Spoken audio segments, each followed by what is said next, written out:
دین جو اگر ہم افطار کی بات کریں تو جناب سموسے پکوڑوں کی ریل پیل اور پورا بازار بھرا ہوتا تھا. اور میں اپنے بچپن کی بات بتاؤں تو ہمارا ایک بازار ہوتا تھا کینٹ کا جو مین بازار کہلاتا ہے, تو وہاں ایک 100 میٹرز کے ہی ایک روڈ پر تقریباً 10 سے 12 سموسے اور پکوڑوں کی جناب دکانیں اور ریڑیاں سج جاتی تھیں, اور ان سب پر برابر کا رش ہوتا تھا. اور اللہ تعالیٰ اتنی رحمتیں, اتنی نعمتیں اور اتنا رزق اور روزی لوگوں کو اللہ تعالیٰ عطا فرماتا تھا, اور اب بھی عطا کر رہا ہے. تو بہت زیادہ میں تو انجوائے کرتا تھا. میں ضرور دیکھتا تھا, باہر جا کر کھڑا ہو جاتا تھا بازار میں, اور نماز بھی پڑھتے تھے, اور آ کر بازار کی رونقیں بھی ہم لوگ دیکھتے تھے. اس کے بعد اگر ہم بازاروں کی رونق دیکھیں تو رمضان کی آمد سے ایک مہینہ پہلے ہی تیاریاں سٹارٹ ہو جاتی تھیں رمضان کی, اور روزوں کی, اور جناب عبادات کی, اور افطاریوں کی, اور جناب عید کی تیاریاں جناب چلتی تھیں. اور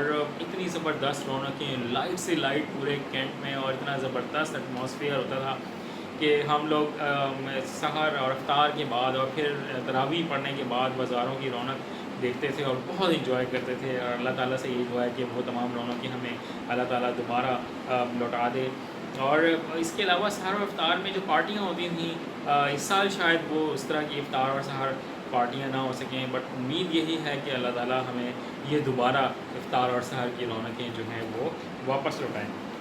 پھر میں ایک جو 2 باتیں اور ہیں اس ویڈیو میں جو ضرور کرنا چاہوں گا کہ دیکھیں یہ مشکل وقت ضرور ہے, اور یہ وبا جو ہے اگر یہ کسی انسان نے نہیں بنائی ہے, اگر یہ قدرتی طور پر ہی آئی ہے تو یہ آزمائش ہے مسلمانوں کے لیے. میں اس کو عذاب نہیں کہوں گا, میں تو ہم سب کے لیے یہ کہوں گا کہ یہ ایک آزمائش کی گھڑی ہے. اور عذاب اور آزمائش میں, امتحان میں اگر ہم نے فرق جاننا ہو تو اس کے لیے یہی ہے کہ اگر ہم اس آزمائش کی گھڑی میں اللہ تعالیٰ کے قریب ہو جاتے ہیں تو وہ ہمارے لیے ایک آزمائش ہے جو بہت جلد دور ہو جاتی ہے. اور اگر ہم اللہ تعالیٰ سے دور ہو جائیں خدا نخواستہ تو وہ پھر ہمارے لیے ایک عذاب بن جاتا ہے. تو ہم لوگ کوشش یہی کریں گے کہ ہم ناشکری نہ کریں, اور اللہ تعالیٰ سے اس مصیبت کے دور ہٹانے کی دعا ضرور کریں, کیونکہ وہ ایک سلوگن آج کل چل رہا ہے کہ ہم نے ڈرنا نہیں ہے, لڑنا ہے. تو میں تو یہ کہوں گا کہ جو کل مولانا طارق جمیل صاحب نے یہ بات کی کہ یہ ہم اس سے لڑ نہیں سکتے ہیں,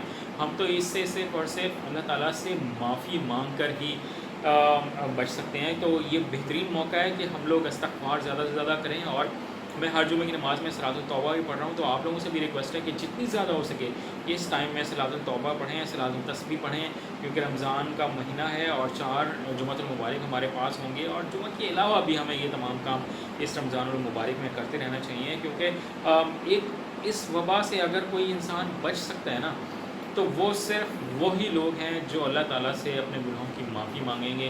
کیونکہ انسان کی تدابیر اور انسان کی جو ٹریٹمنٹ ہیں, جو دوائیں ہیں, وہ سب ناکارہ ہو جاتی ہیں اگر اللہ تعالیٰ کی طرف سے شفا نہ ملے. تو ہم سب یہی دعا کریں گے کہ اللہ تعالیٰ ہم سب کو محفوظ رکھے دواؤں کی, ٹریٹمنٹ کی.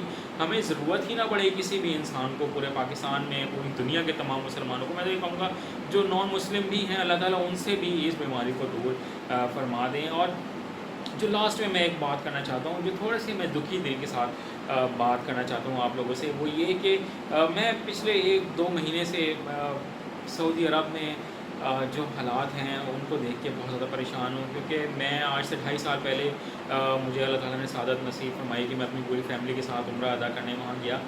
تو جو رونقیں میں نے, اور جو برکتیں اور جو رحمتیں میں نے وہاں اللہ تعالیٰ کے پیارے شہر مکہ مکرمہ اور ہمارے نبی پاک صلی اللہ علیہ وسلم کے خوبصورت شہر مدینہ میں نے دیکھی, وہ مجھے میرے اس درد کو صرف شاید وہ لوگ انڈرسٹینڈ کر سکتے ہیں جو وہاں پر سے ہو کے آئے ہیں, جو وہاں کی رونقیں اور وہاں کی نعمتیں برکتیں سمیٹ کے اپنے ساتھ آئے ہیں. تو ہم سب کی یہی دعا ہے کہ اللہ تعالیٰ ہمارے سے پہلے اپنے ان تمام گھروں کی اور اپنے ان شہروں کی رونقیں اللہ تعالیٰ دوبارہ آباد کر دے. کیونکہ میں آج یہ بھی دیکھ کے بہت خوشی ہوں کہ خانہ کعبہ کے گرد جو تکون ایک انہوں نے ہرڈلز بنا دی تھیں, جو ایک دیوار سی بنائی تھی, وہ ہٹ گئی ہے. اور فجر کی نماز بھی وہاں ہوئی ہے پراپر طریقے سے, چاہے کم نمازی تھے, نماز تراویح بھی کل وہاں ہوئی ہے, چاہے کم نمازی تھے, بٹ بہت دل کو سکون بھی ایک طرح سے ملا کہ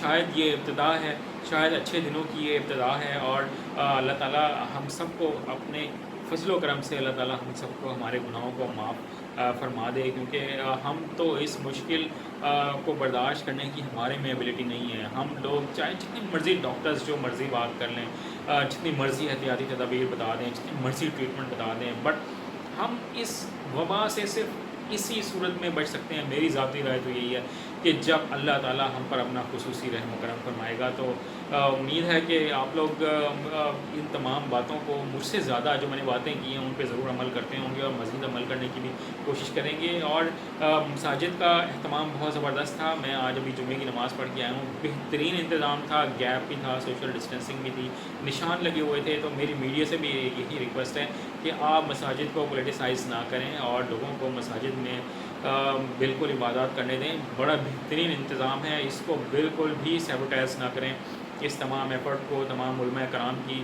اور لوگوں سے بھی یہ ریکویسٹ ہے کہ آپ سب لوگ جو گورنمنٹ نے پالیسیز دی ہیں ان کو ضرور فالو کریں، اپنے گھر والوں کا بہت زیادہ خیال رکھیے گا۔ چینل کو اگر سبسکرائب نہیں کیا تو چینل کو سبسکرائب کر لیں اور بیل آئیکن کے بٹن کو پریس کریں، اور اپنے گھر والوں کا، پاکستان اور پاکستانیوں کا بہت زیادہ خیال رکھیے گا۔ اللہ حافظ۔